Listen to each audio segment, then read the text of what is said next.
Welcome to LoyalTV. Join us in Norman, Oklahoma, as we explore what Life magazine called the Prairie Chicken House. It was inexplicable. It's just this massive piece of art, first of all, but it's so foreign. You walk around the thing and each different view has a different element, almost a different personality that pops out of it, whether that's this animistic totem of what it means to live on the plains, or if it's just this mind-blowing piece of psychedelic art, you don't know what to expect. When you come inside, it's even more so. So yeah, I was taken aback from the jump, for sure. My business partner on the outside world, Brian Bloom, teaches down here at OU in the construction science department, which is part of the School of Architecture. And happened to be good friends with Hans, who's the dean. Kind of over a series of conversations, we came to the conclusion that it would be in good hands and a good partnership to try to bring this place back to life. As a teacher, as well as an architect, we always talk in our office and with our clients about it's easier to know where you're heading if you know from where you've come. Now, the story of the home is really about the story of the evolution of Herb Greene and his sensibilities about occupying the Oklahoma landscape. This one house, the Prairie House, which he designed for himself and his family in the late 50s, finished in 1961, really seemed to summarize so much of what Herb believed in. The flow of space, the sensibility of materiality, and almost continuity of surface that kind of parallels or leads one through a space. But it was probably most importantly about the idea that the individual is the supreme creator. And that when placed in the right context, when in the right frame of mind, the designer, the architect, should be able to understand all that's gone before him or her, but to be able to create or invent things unlike anything we've ever seen before. The Prairie House, being out here on the eastern edges of what's barely Norman, it largely fell off the radar, except when Julius Schulman's photographs of the Prairie House in Life magazine appeared. Well, I hadn't been in it very long. We just moved in it less than a year.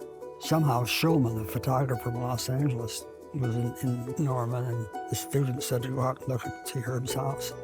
So he came out and he stayed 2 nights or 3 nights taking photographs.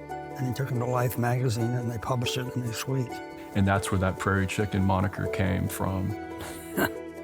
It's an easy frame of reference for something that looks alive like an animal or a bird, It always looks to me, and I don't know if it's because I'm an Okie, but it always looks to me like a bison, almost with its head down. If you're looking out that way, that's obviously the shot that gets all the attention.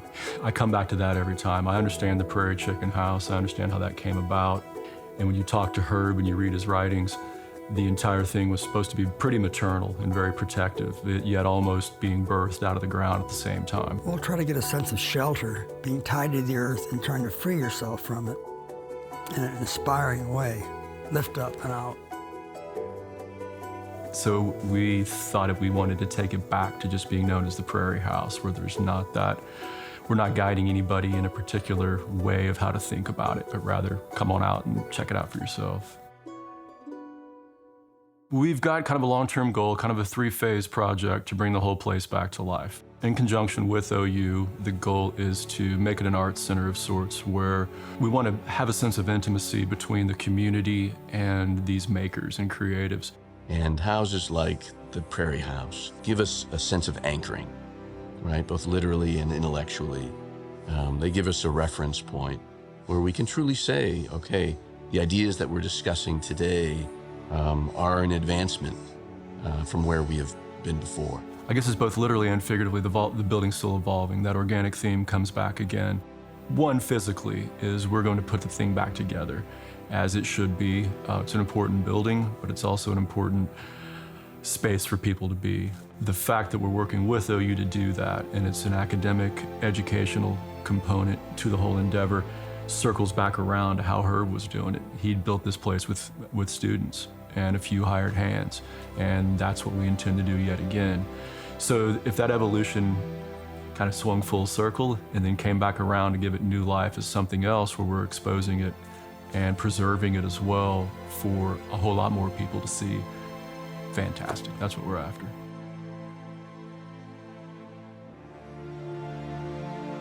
Join us next week for more of the best Oklahoma stories you've never heard here on LoyalTV.